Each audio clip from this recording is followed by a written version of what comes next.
Welcome to part two of our two-episode series on Houston's iconic bayous. If you weren't able to listen to the first part, no worries.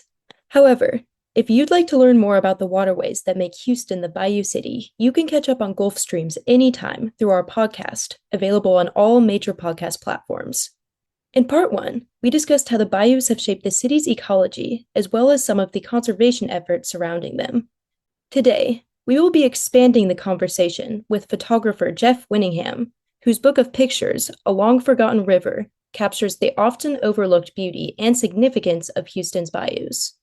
Please enjoy as we continue our exploration of these vital waterways, offering a more nuanced understanding of their historical, ecological, and personal connections to Houston and surrounding regions.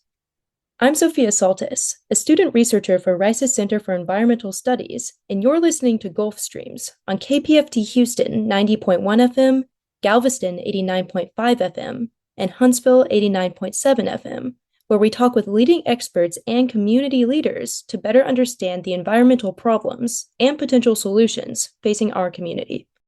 If you enjoy the show, please like and subscribe to make sure you never miss an episode.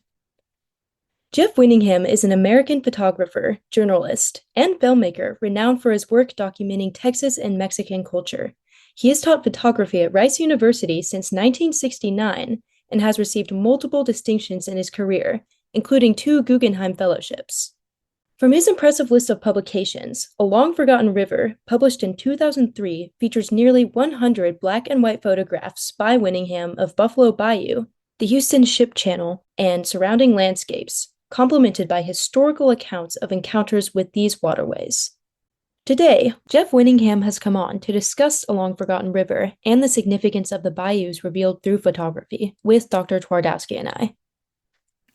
Geoff Winningham, welcome to the program. Thank you. Good to be here. Great. I'm really delighted to talk with you. I've known you for a couple of years now, and we've become friends and chatted about a variety of projects. And I've really admired your artistry and, of course, your photography, which you've both taught and been a practicing artist of for decades. Yes. It was funny. I remember actually when I first arrived in Houston very early on. One of the first meetings that I had with a group of environmentalists around town, someone at the table said, "Do you know Geoff Winningham? Do you know the great photos that he has of Buffalo Bayou?" Oh. And it was one of the first, and at that point I did not know you. And I did not know the great photos you had of Buffalo Bayou.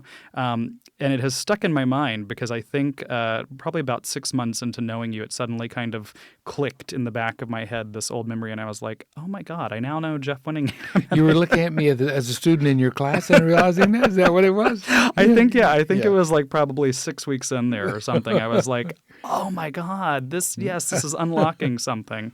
So I'm really delighted to get a chance to chat with you today a little bit about your work. Sophia, do you want to start us off?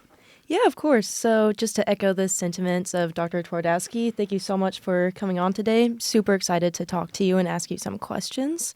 So on that note, before we get into the photos, I'm curious as to why you chose to accompany your photographs in your book with passages from the written accounts from the earliest travelers to this part of Texas. So I'm wondering what inspired that choice.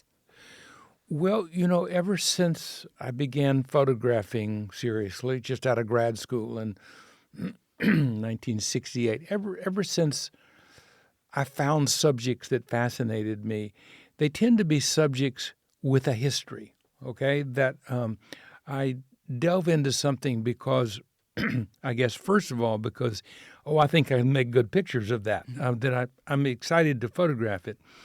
But the subjects that really interest me do so in part because they have a history. Even when I did, for example, professional wrestling, I was fascinated to study the history of that and to include historical photographs with the photographs I made.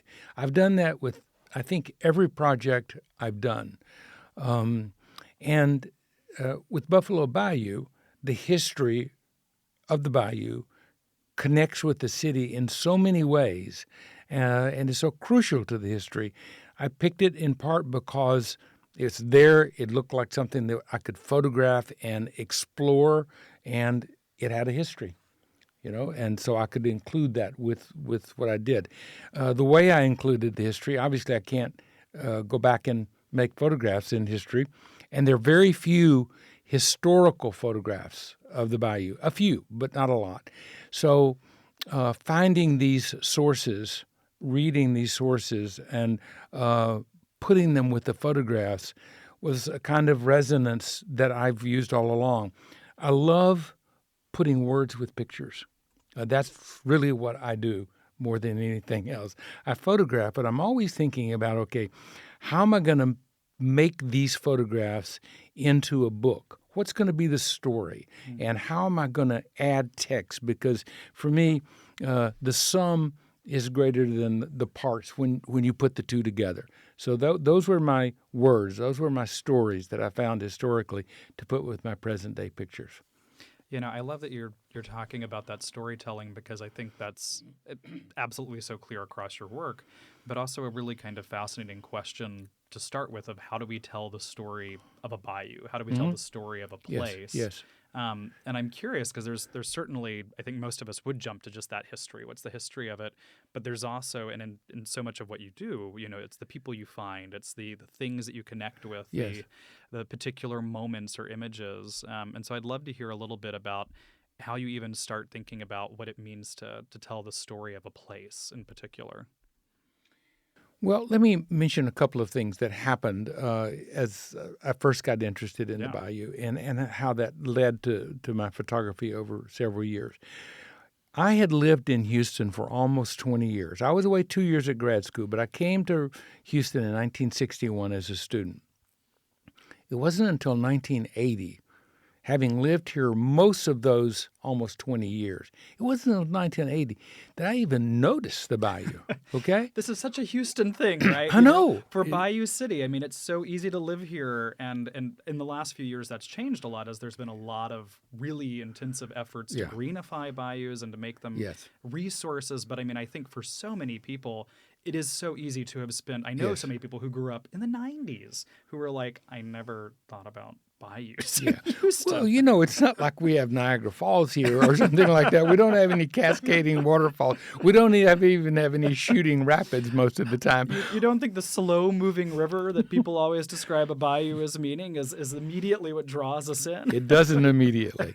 But let me tell you how I first noticed it. I had this back in the 70s and 80s. I did a job almost every month for Texas Monthly magazine. But the most wonderful assignment I ever got from them was to follow in the footprints of Jan Morris. Now, Jan Morris, not everybody knows who she was. She died about 5 years ago. Jan Morris was the great historian and travel writer, and she wrote many books about places.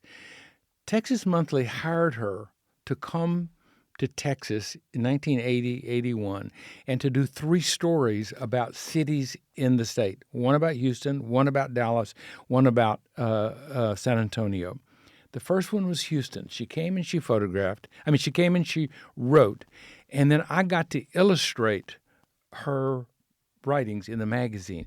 So I brought this because I just have to read this short little paragraph. Please do. This is the most beautiful thing I think ever written about the bayou. She wrote, half hidden down there by its gloomy foliage, tentacle trees and impenetrable brambles, there is the womb of the city, slowly swirling, the old brown bayou. A ponderous kind of butterfly frequents this ancient hollow. Spindrift floats about, and when the water momentarily eddies with a gas bubble, perhaps, or a Houston toad, really it might be the surfacing of one of those Texas alligators, which in the prints of the first steamboat's arrival at this shore, the crew are shown shooting right and left as they churn their passage into history. I read that and I thought, okay, I've got to go find that bayou. I didn't know where it was. She wrote that because she recognized the importance of the bayou to the city, and she actually went prowling down there in the dark, kind of impenetrable place that it was then. It's not that way anymore. They've cleaned it up. They've spruced it up. But anyway, I went photographing, looking for pictures to illustrate. That's how it all started for me. And I kind of put it aside after that, went on to other things. Then in 1984, I decided I wanted to do a book of photographs about the city for its 150th anniversary, which is coming up in 2 years. So I went back to the bayou, and this time I rented canoes from time to time and went canoeing in the bayou and photographed probably half a dozen times at least, following the bayou through various passages, like from Shepherd Street to downtown or from downtown to the Ship Channel. I never, because it would have been too long a voyage, I never canoed the entire bayou. That would take days, and I wasn't that prepared to do that. But I did do many passages along the bayou and photographed it. So that was phase 2 for me. I published that book in 1986, and it begins with and ends with pictures of the bayou. Then in 1997, I moved to an apartment that was only about 3 blocks from the bayou. It was over off of Montrose. And I had taken up view camera photography. Before that, I largely worked with a small camera, something I could walk and shoot with very quickly. But I turned to working with a tripod-mounted view camera, and I lived near the bayou. And so in the afternoons, I took to taking my camera down by the bayou and walking along the banks and doing landscape photographs of it. At that point, I realized I should do something just about the bayou. And that was the beginning of this book. So my first question was, where does it start? What's the origin of this thing, and where does it go? Because I still hadn't come to either end of it. So the Buffalo Bayou Partnership had just been founded, and they had opened an office downtown. And I went by there one morning and introduced myself to the director, and we talked about Buffalo Bayou. And I asked her, by the way, where does the bayou begin? And she said, I don't know. Nobody's ever told me that. Okay. So in my own kind of relatively timid way, I began a process of every weekend I would go further back toward the bayou source. I guess I could have taken Google Earth, but that wouldn't have been any fun. I just would go one kind of major step at a time. First, I went into the Memorial area, and then I went to Highway 6. There's where the Addicks Dam was. And then I followed from Addicks Dam. And finally, I found the source. And I'm still one of the few people, I think, who actually explored and certainly photographed the 3 sources of the bayou. There were 3 different little streams. One ended up by the Igloo factory off of I-10 at Peterson Road. Just a little, stream, okay? The biggest, most important source was just north of the town of Katy, and it was out in a rice field where the drainage off the rice field formed a little canal. And then there was a third one called Willow Creek. But, I went and photographed all of those little tributaries, and I would wade through I had a set of waders, and I'd get my tripod-mounted camera. And as I said, compared to real explorers, I was pretty timid, but it was adventurous, I was finding the source of this stream that nobody knew where it was. And then I followed those sources to a lake. Actually, it was a young man named Ryan. Ryan Coates was his last name. And I found Ryan walking along a road out by Katy, and I asked him, I said, where's Buffalo Bayou around here? Because I was trying to connect with the bayou, and I'd come off the freeway. He said, oh, it's over there beyond Fisher's Farm back there. And he said, I could take you there. So he took me there. That would have been late 1997, toward the end of the first year I was photographing, and there it was, a beautiful, beautiful lake.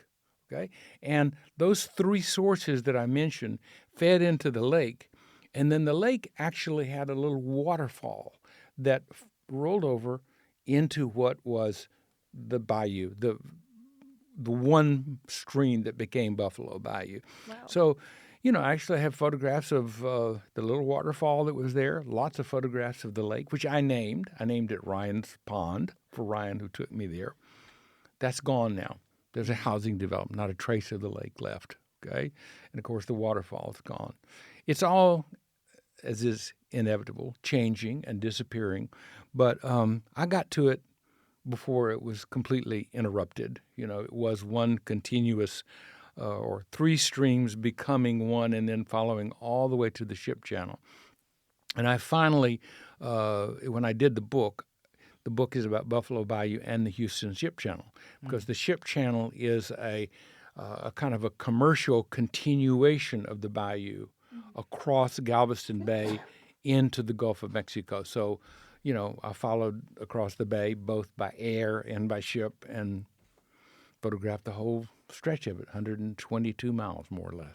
I'm so grateful for this geographic accounting, which I think hits on so many things we talk about regularly on this show, ranging from Sophia's pieces on thinking about native flora and fauna, and of course where that comes to life. That beautiful passage that you read us from Texas Monthly, I'm just thinking back to the womb of the city, I think you said.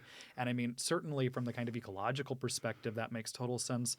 But also as, the birth of the modern Houston, Buffalo Bayou, we think of Allen's Landing as this birth point of the city on the bayou.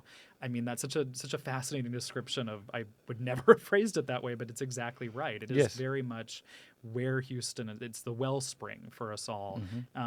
And I think that accounting and absolutely going into the ship channel, which is perfect, thinking about how we have changed that, because something we've talked a lot about on the show is development and is, particularly flooding, and thinking about exactly as you're pointing out, places that 20, 30 years ago, certainly, yes, okay, pristine nature, but also water retention, right? Lakes are meant to hold water. Rice paddies, as you mentioned, natural flood zones. And we've seen as we keep building on these sites, we can't be surprised they flood when they're in areas that we understand are natural flood zones. And so actually thinking about the bayou, which I will admit, I have definitely not gone head to tail on Buffalo Bayou. So I commend you for those 122 miles, because that is a commitment.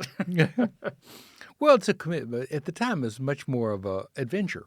Yeah. It was like I wanted to find the source, and each time I would go further out, I would find something interesting. For example, the farm that Ryan mentioned me, Fisher's Farm, that was a dairy farm just a little bit north of I-610.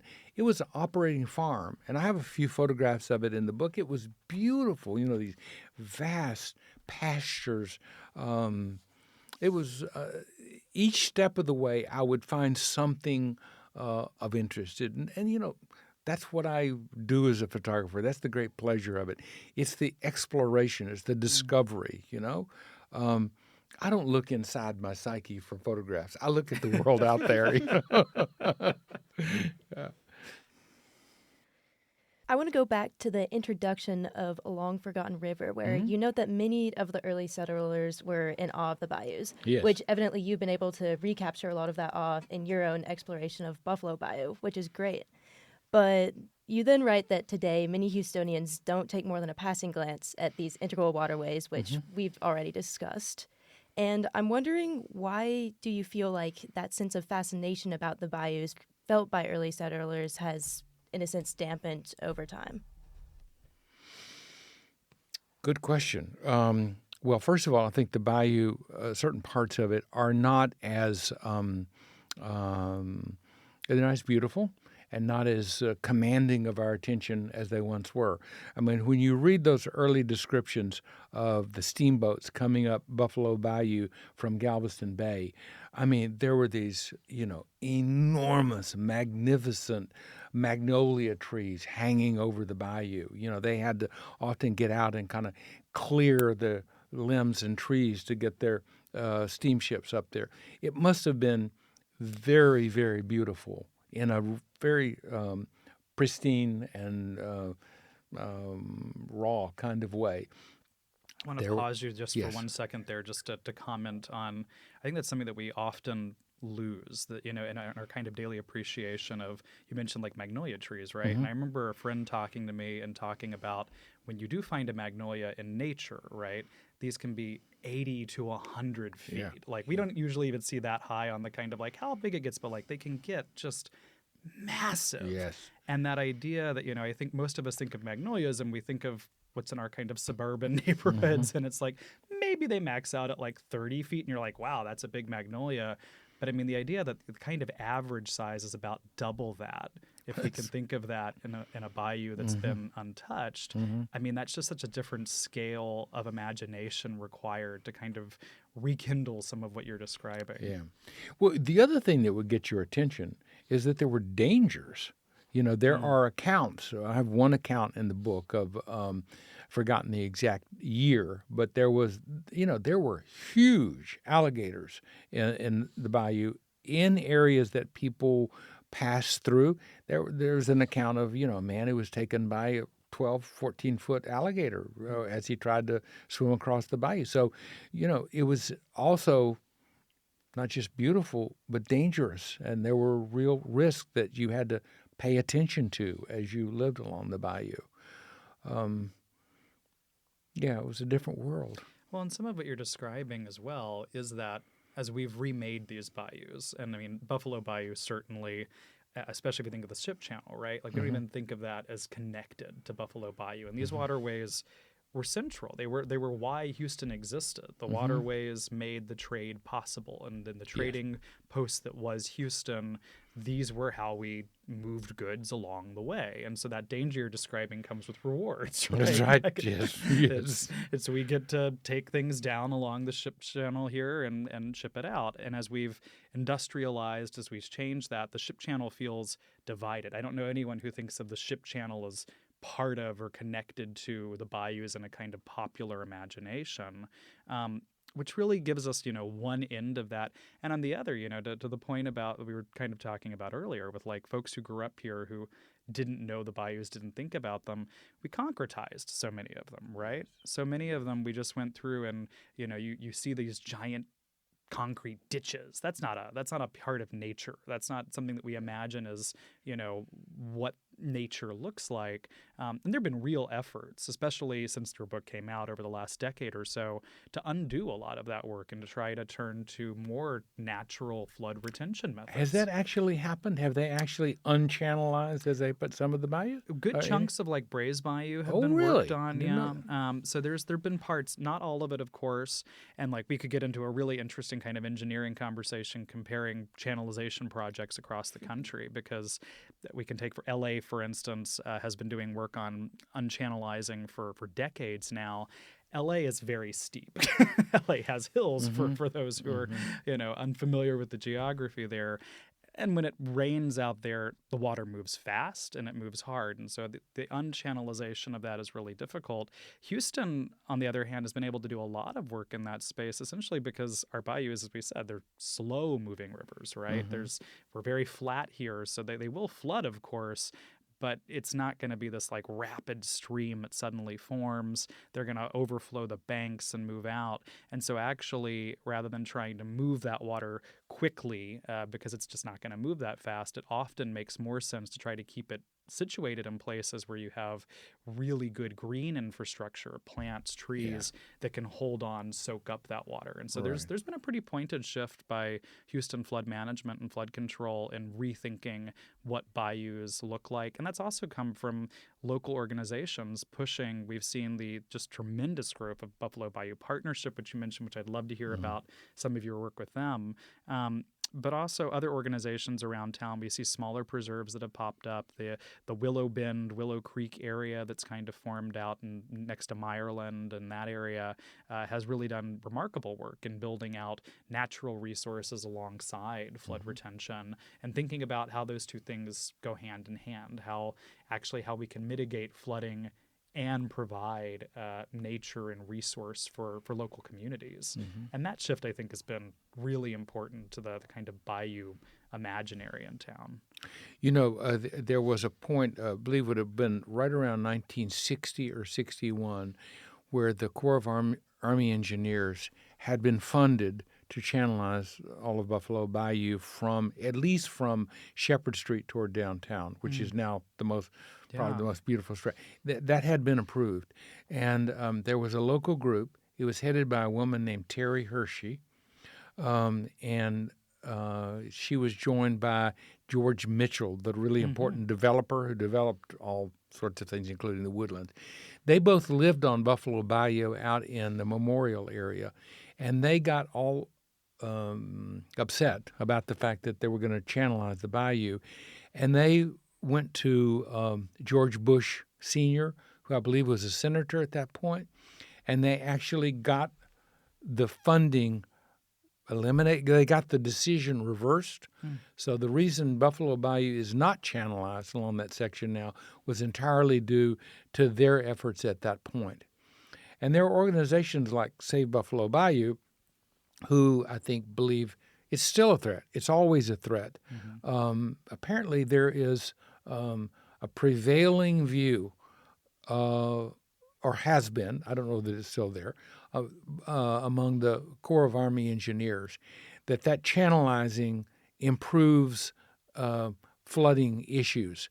I think the other point of view, which Save Buffalo Bayou espouses, among others, is that all that does is send the flooding downstream. It will flood. It's a question of kind of where. So you're just accelerating that.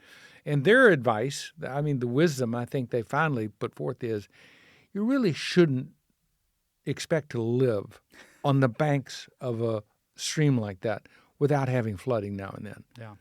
Back off the bayou a little bit and you'll be fine, and the flooding will not be of any great consequence.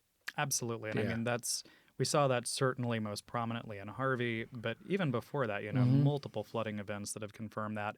The Corps, yes, I think you're dead on. I think there's the Army Corps is kind of famously slow to change in philosophy. That said, I do think there's been a recent shift nationally, actually, over the last few years, not to totally dechannelizing, but an open-mindedness to it, especially in places.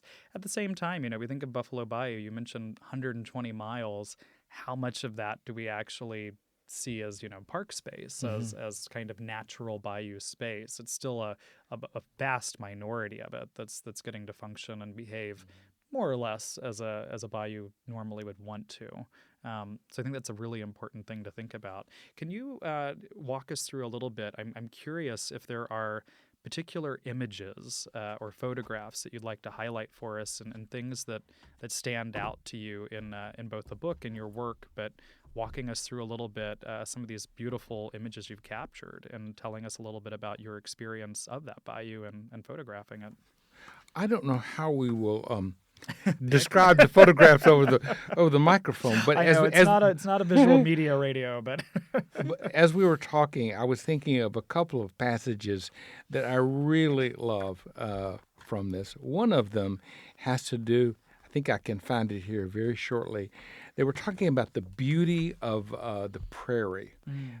This is from a book called A Visit to Texas in 1831. And my photograph shows the prairie right around what was then Ryan's Pond, this tall grass. And notice in the photograph there's a kind of an open space in front of me, the photographer, and the camera. It appears to be a kind of an open space in the grass. And the writer wrote this: I had never been at all prepared for the indescribable beauty of a Texas prairie at this season of the year. The wildflowers had greatly multiplied, so that they were often spread about in utmost profusion and wonderful variety. There was a phenomenon connected with this striking appearance, which I was at the time unable to account for. That was the shrinking of the delicate plants a little in advance of us, before we had quite reached them. A friend who had witnessed the same thing accounted for it by supposing that they received a shock through the long horizontal roots which connect them together. The idea that nature would kind of begin to open a path for you as you walk through this beautiful prairie, that idea, and the fact that it actually seemed to happen a bit in front of me walking around Ryan's Pond. I love that little description. There's another one about the city of Houston when it was first founded.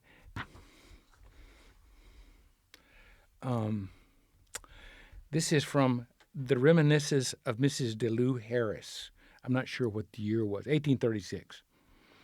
The new town laid out by the Allens was named Houston. There were circulars and drawings sent out which represented a large city showing churches, a courthouse, a market house, and a square of ground set aside for the use of a building for Congress if the seat of government should be located here. There was so much excitement about the city of Houston that some of the young men in our neighborhood, my brother among them, visited it. After being absent for some time, they said it was hard work to find the city in the pine woods, and that when they did, it consisted of one dugout canoe, a bottle gourd of whiskey, and a surveyor's chain and compass, and it was inhabited by 4 men with an ordinary camping outfit. We had a good joke on the boys at their disappointment. We asked them at what hotel they put up and whether they went to church and the theater. They took our teasing in good part and said they were thankful to get home. They said the mosquitoes were as large as grasshoppers and that to get away from them they went bathing. The bayou water was clear and cool and they thought they would have a nice bath. But in a few minutes the water was alive with alligators. One man ran out to the north side and the others who had come out where they went in got a canoe and rescued him. He said a large panther had been nearby, but that it ran off as the canoe approached. Early Houston. Wonderful. Wow. Why would I put such writings? You look at a photograph like this, probably my favorite photograph from the book, this is of the city. Tree and Yeah, all the trees in the forest. There's the bayou. People look at this photograph, I do, and they think, that's Houston? It looks a little bit more like maybe Manhattan from Central Park or something like that.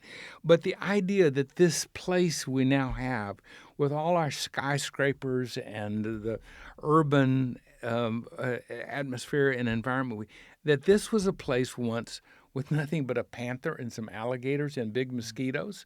We need to kind of retain that sense of history. And I love putting that, verbally next to the photograph. This is a perfect example for me of what I mean when I say that the sum of the two, the whole here, is greater than the sum of the parts. Mm-hmm. That the picture's good. This is wonderful. I love the way they play off of each other. Yeah. And in the picture you just showed, you can see a lot of shrubbery immediately in the foreground, contrasted with skyscrapers in the background. And I found this image particularly powerful with such beautiful scenery extremely close to Houston's downtown.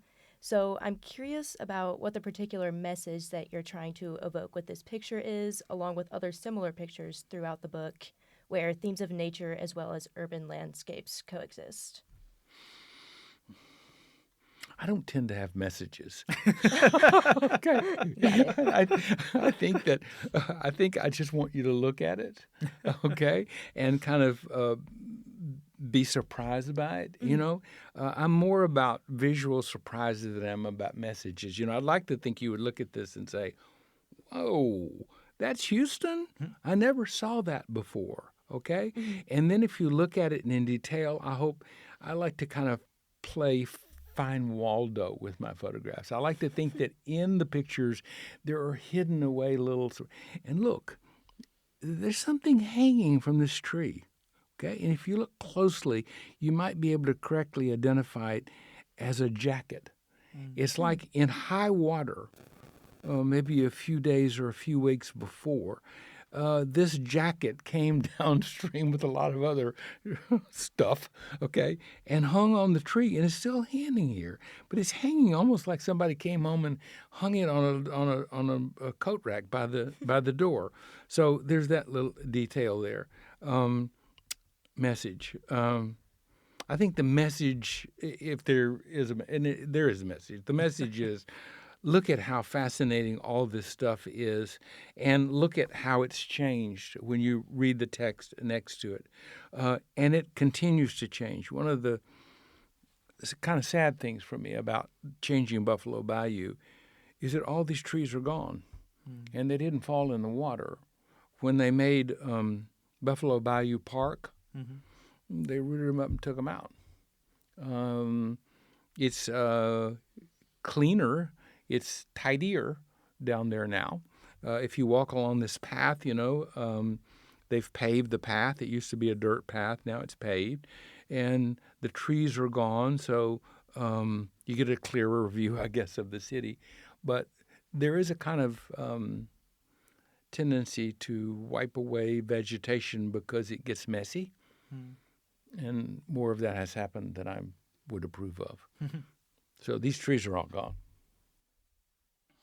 I think that's something that really is, a really fascinating part of this story is if you've been thinking about Buffalo Bayou for a couple of decades now, even the parts that folks are probably most familiar with, right? And like the park, both the way that's changed, both the way we curate that to be a natural resource, but that kind of resource for us, right? It's an enjoyable walking and running path. When I first moved to Houston, very quickly I realized I wanted to live closer to that park because I wanted to be near a park and have that as an amenity. And of course, that comes with degrees of sacrifice and loss in different ways. And certainly we can point at a lot of other parts of Buffalo Bayou that have gone under and don't retain anything that we might imagine. But it's also, I think, something that's fascinating about looking through these images and in talking with you, and especially the descriptions that you found from the 19th century, the early 20th century, it does challenge if our imagination of a bayou space is just the park version of a bayou, right? Which is great, which is a space I really like and spend a lot of time in. But it's also not necessarily, I will say, from my listeners, regular listeners of the show will know that I identify far too often as from New Orleans and bring that fact up. But as somebody who grew up in New Orleans and the surrounding area, I was a little boy who would run around not really in bayou spaces, but kind of quasi bayou spaces. And that feels very different than running around in a paved park. When I began photographing there, photographing to illustrate Jan Morris's article, I remember going down there, and there were, Jan referred to them in her article as hobo camps, okay? We would just refer to them, I think, probably as clusters of homeless people. But there were big ones, and they've cleared all of the brush and bramble and stuff that would have hidden such a thing now. So I don't think you find that along the bayou at all anymore. You'll find an occasional person sleeping under an overpass. You might even find a few people sleeping under an overpass, but there are not what she referred to as hobo camps, a dozen, 20, 30 people kind of living together. So that gave it all a sense of a little bit of danger, kind of like, who are these people and am I safe around them? And that's kind of gone. That's almost fascinating in thinking about your description. It's funny because earlier on you had said, I love the discovery. I'm something of an explorer, and we're talking through your exploration at the kind of tail end of the bayou. But but it's like it wasn't dangerous, and I'm like, there are definitely still alligators around. Was my immediate thought. But I mean, what you're describing is that how do we take a space that without human intervention has fundamental dangers for people, right? And reduce those to make it accessible. And so again, it is that there are things we lost and also things we gain in that process. And I think that's always some of the hard math of some of this work is how do we build a space that is doing the most good for the largest number of constituents, shall we say. And I think that's hard work. Let me tell you a funny story. Yeah. I've never been very much of a naturalist, really. I mean, I love to be in nature, but I don't know a lot about it. I've never studied nature like that. I'm not. I love trees. I love to photograph trees, but I'm no arborist. I just love trees. Anyway, so when I found Ryan's Pond, I went out there one afternoon, and bear in mind it was 10 miles from any house or any habitation. It was really out in the country.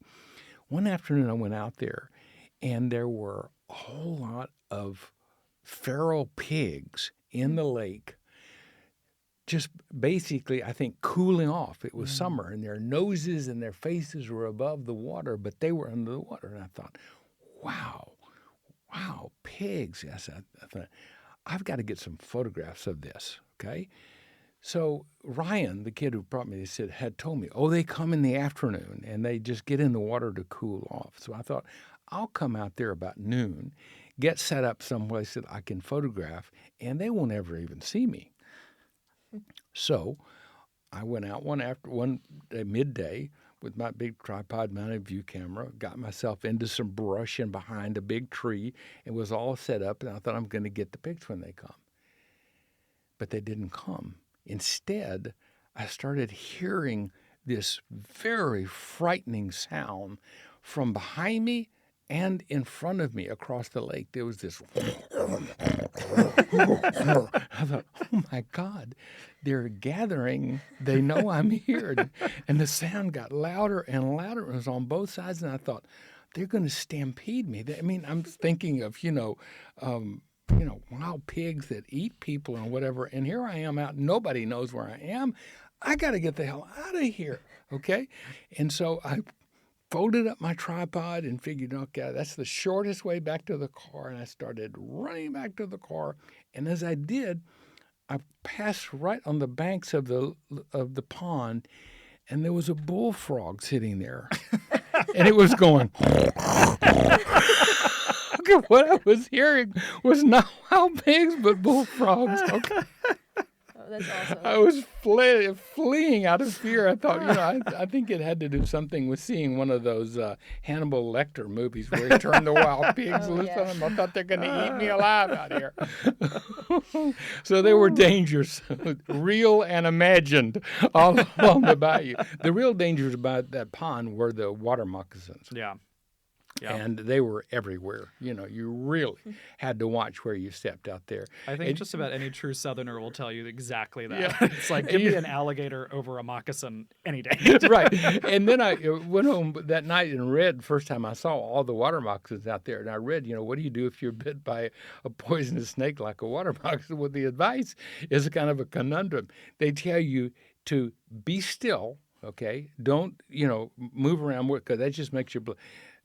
Be tranquil, be still, and seek help. Okay? How did you seek help if you got to be still, You're 10 miles from anywhere. You're just going to die.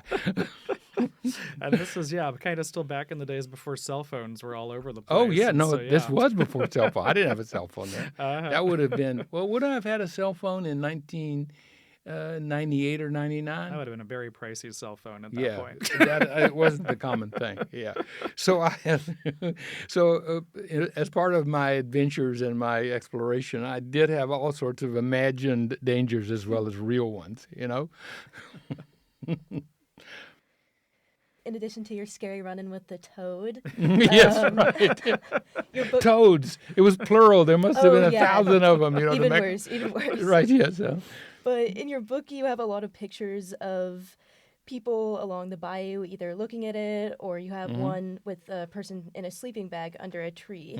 So I'm wondering if there are any more interesting stories behind any of the people that you captured. And on a larger scale, what do you think these pictures can tell us about the connections between humans and the bayous? Ooh, God, that last question, that's a complicated one. I need to think about that. The first one may be easier. I'm trying to remember with whom did I connect along the bayou? Well, Fisher's Farm, I told you about where I started photographing there.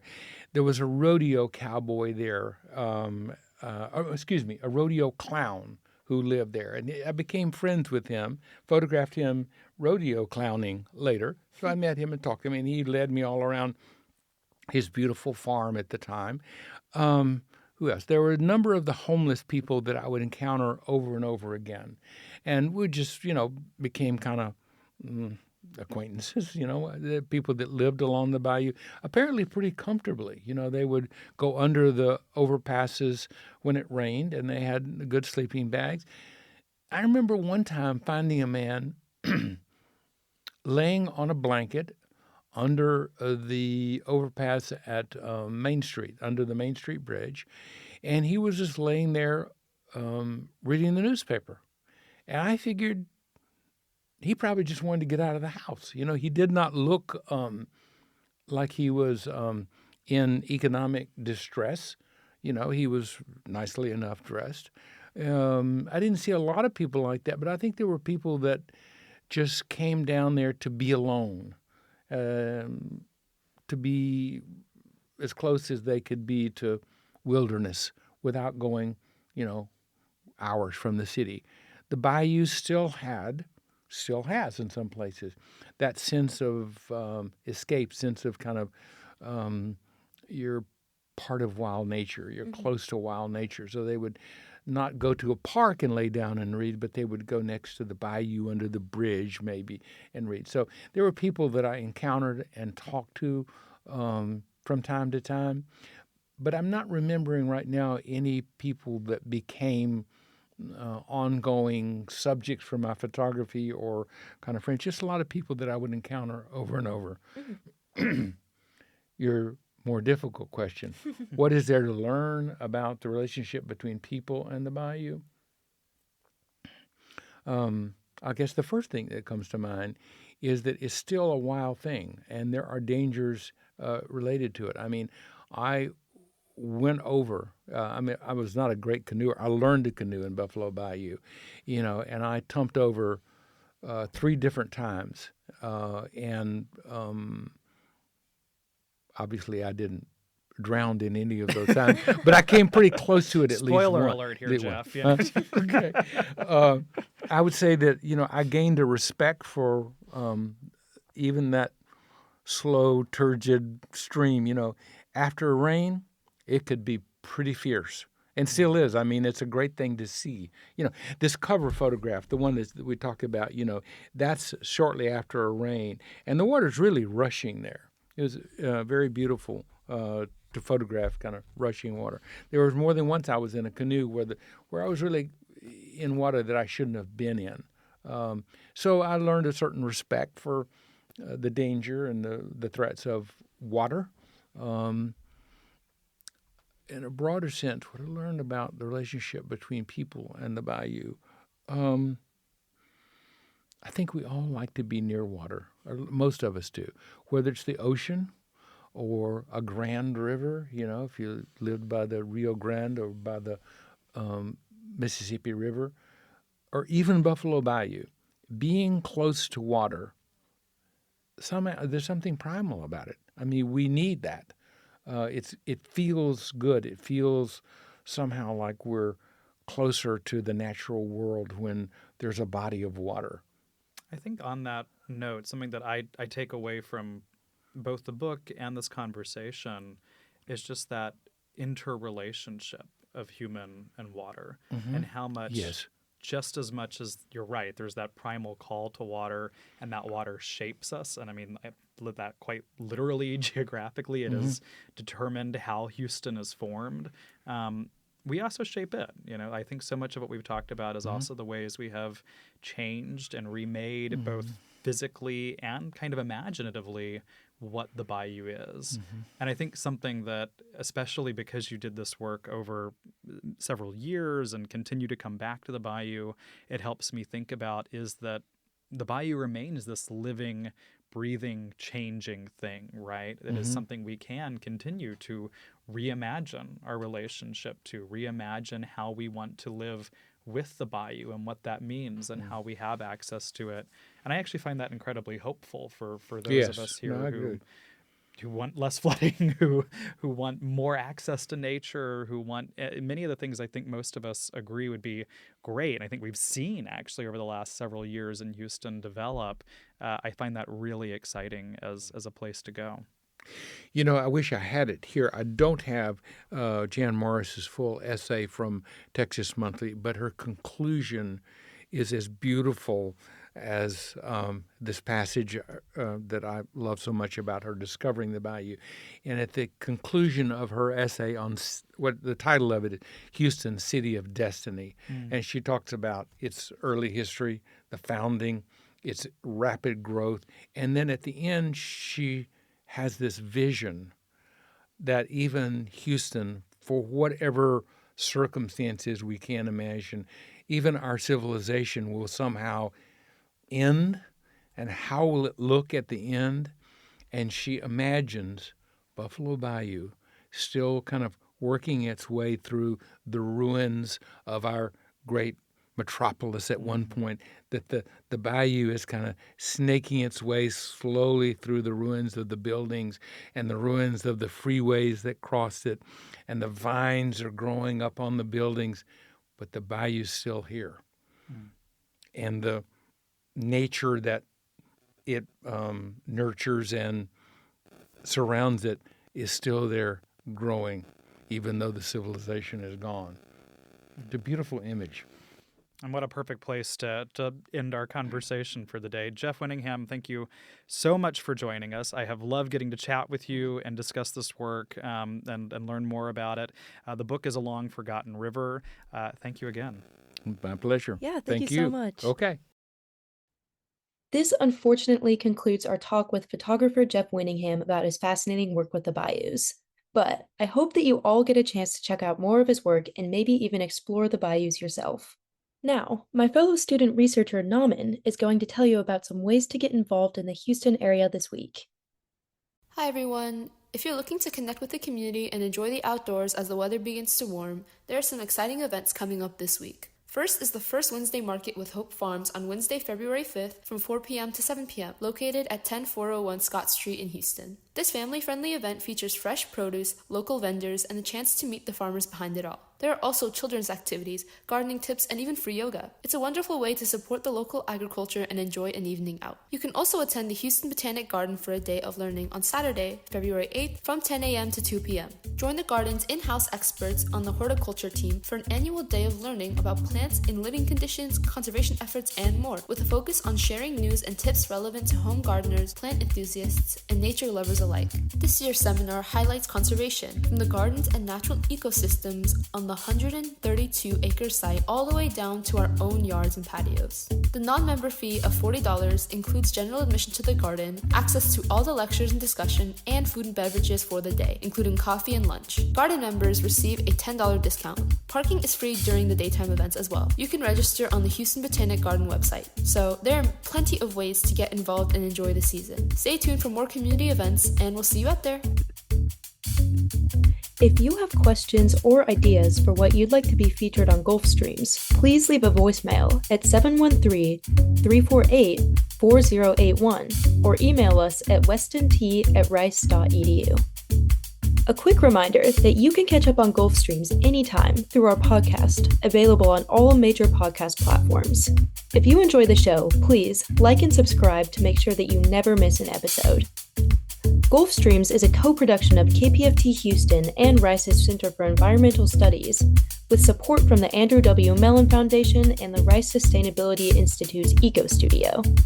Produced by Weston Twardowski, co-produced by Joseph Campana, audio engineer Rico Henriquez Blue Viatoro, original music by Carter Dean, research support provided by Jaden Ray Boyce, Naman Rentstore, and me, Sophia Saltis.